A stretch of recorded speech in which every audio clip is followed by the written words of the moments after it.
Hey everyone, Scott J. Ray from Crucible Custom Props, Northworks Lab, and all the forums here. So today we have something that's been a while since I made one of these.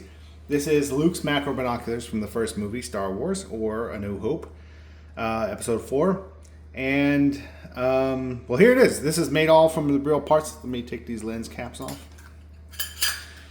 So we have, of course, the UMIG body, the Calamar 660 lenses.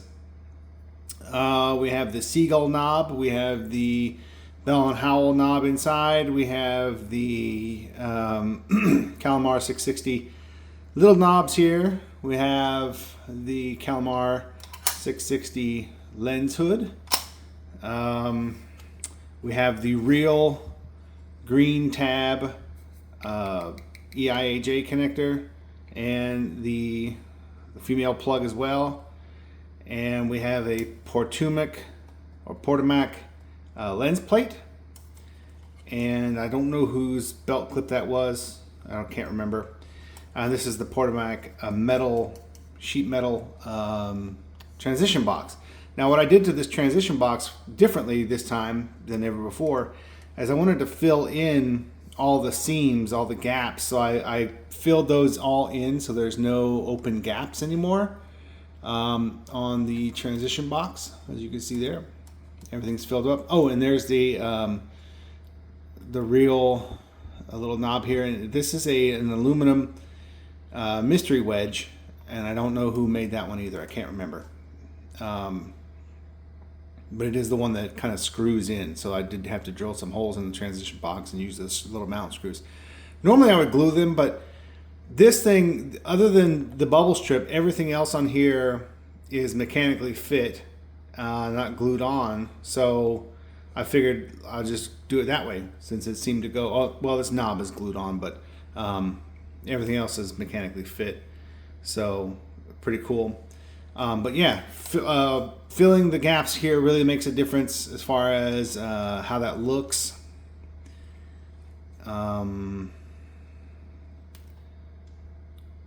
This is mechanically affixed. I have a little post on my Instagram showing the anatomy of that knob. So here, let me show you this. So you can pull this off if you want. I have the focusing screen from the original Calamar in there too, along with its bezel. And there's some white styrene underneath, so it looks, at least you can see something when you open it up. This one won't have electronics. It's just a static display. But yeah, it's a little bit more interesting than just having that. And this is not painted on purpose. We wanted to leave this not with the Calamar detail, and also the lenses. The lenses are not painted or anything, not even the rings. So keeping that original color and all those details and everything is pretty cool. I thought it looked cool as well, and yeah, so it looks pretty good. And then the final Easter egg, I guess, is the owner wanted me to put something in here, some guts. So I had seen this before. I had seen someone do this kind of idea before where they took the circuit board of an Exactra calculator, cut it down, and put it inside. Well, I did the same thing. I used the Exactra calculator board along with a bunch of other bits. So I tried to keep it Star Wars themed, but I also put a bunch of stuff in there as well that's not, I don't even know where it came from. But I'll kind of list stuff. Most of the stuff is camera parts, Calamar, or maybe UMIG parts and Calamar parts and things like that. You have this is the viewing eye from the UMIG on a plumbing brass seat, the plumbing seat. I used to use those for crystal chambers a lot. You see, somebody might recognize this as the Boba Fett Borden connector. This is the other end of it. I had it cut off when I had my helmet made, so I had the piece left over, and I trimmed it down and put it in there. This is also the viewfinder. This little metal C-shaped thing is a viewfinder piece, and these are the Exactra buttons. The divide button looks kind of like symbology, so I took that one. This one I think is, I don't know which one it is, but I flipped it. And there's a little brass ring that's a spacer for something, and a shorty brass Graflex pin for old FX version lightsabers. There's a couple more shorty brass pins. There's a couple of V8 parts, these little 2-1B things on there. Some screws that are just upside down. The honeycomb bit is the part that's underneath the bubble strip on the UMIG. These are little brass, like knurled thumb nuts that go on. I think I got them off of a lamp or something. I can't remember. I don't know what this little ring here is from. It just happened to fit perfectly on there, so that went on there. Some more bits from inside the cameras, different cameras and things like that. A diode got moved from here to over here.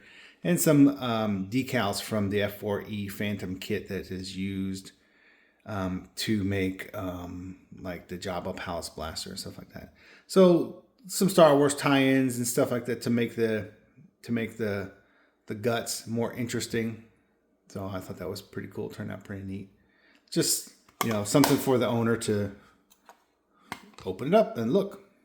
The other thing we didn't do is these are security screws, kind of look like rivets instead of having actual rivets. He wanted to be able to maybe open this at some point. And so those can be either 440 security screws that can be taken off anytime for whatever reason if he needs to get into the film bay for some reason. But anyway, and this is the original UMIG, what do you call it? The thing with the numbers on there. It's just flipped because looks like what they did. But anyway, yeah, it's a super cool prop. One of my favorite props, just because it's so unique. Like they just kit bashed all kinds of stuff, all kinds of knobs and crap, and just went to town. So to me, it looks awesome. Yeah. I think there's, from drilling this out, I think there might be something inside here. I need to probably take that out. There's like a little piece of something rattling around in there. It's definitely not from here. So anyway, I'll take care of that and then get it ready to ship off to the owner. But yeah, it's super cool.